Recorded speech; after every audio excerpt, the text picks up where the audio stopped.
हर घर तिरंगा कैंपेन के अंदर हम सभी ने नेशनल फ्लैग को होइस्ट तो किया, लेकिन अभी किस तरीके से नेशनल फ्लैग को रिस्पेक्टफुली स्टोर करना चाहिए, इस चीज़ को आज हम डिस्कस करेंगे इस छोटे से वीडियो के अंदर। सो नाउ,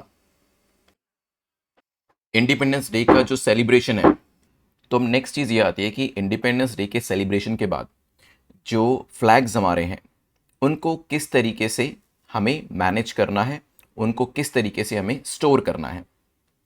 क्योंकि पहली बार हमने हर घर तिरंगा कैंपेन जो है इसे इतने बड़े लेवल के ऊपर सेलिब्रेट किया है। और आपने देखा ही होगा कल और इवन 13 14 15 पिछले 3 4 दिनों से ही ऑलमोस्ट 90% 80 to 90% घरों के ऊपर आपको जो तिरंगा है वो लहराता हुआ दिखाई दिया होगा।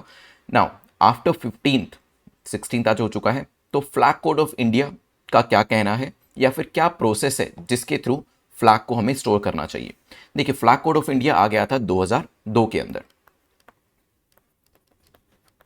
ठीक है। और यहाँ पर हमें यह भी पता है कि फ्लैग कोड ऑफ इंडिया के बारे में अवेयरनेस बहुत ही कम है लोगों के अंदर, और इसी वजह से जो फ्लैग को स्टोर करने की पूरी प्रक्रिया है, पूरा प्रोसेस है, उसके बारे में भी हमें नहीं पता है। इसके कंसर्निंग लॉज, प्रैक्टिसेस और कन्वेंशन जो है वो भी, कि फ्लैग को कैसे हमें फॉलो करना है, कैसे स्टोर करना है, ये सब जानकारी अभी ज़्यादा अवेलेबल नहीं है ना।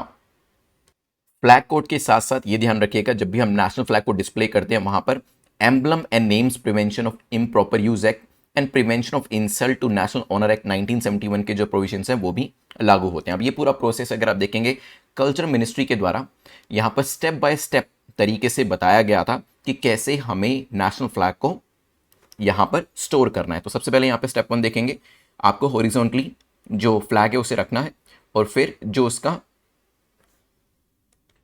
अपर और लोअर पार्ट है, ऑरेंज और ग्रीन कलर का जो पार्ट है, उसे यहाँ पे आपको ये नीचे जो बीच वाला वाइट कलर है उसके नीचे फोल्ड करना है।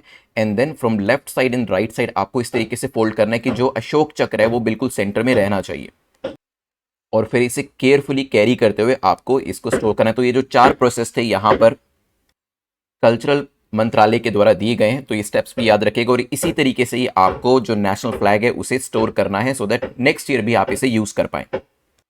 इसके अलावा कुछ और गाइडलाइंस भी दी गई हैं, जैसे कि फ्लैग कोड की बात करें तो फ्लैग कोड की किसी भी तरीके से जो मिसमैनेजमेंट है वो नहीं होना चाहिए।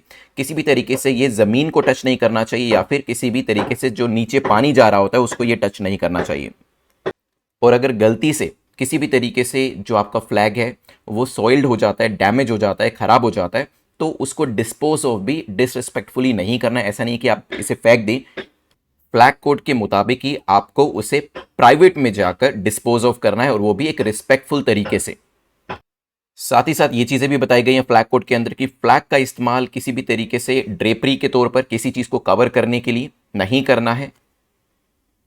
जैसे कुछ लोग कपड़े से अपने व्हीकल को कवर करते हैं, तो उस तरीके से इसका इस्तेमाल नहीं किया जाएगा। टेबल क्लॉथ के तौर पर इसका इस्तेमाल नहीं किया जाएगा। इवन बिल्डिंग्स को कवर करने के लिए भी इसके इस्तेमाल को वर्जित बताया गया है।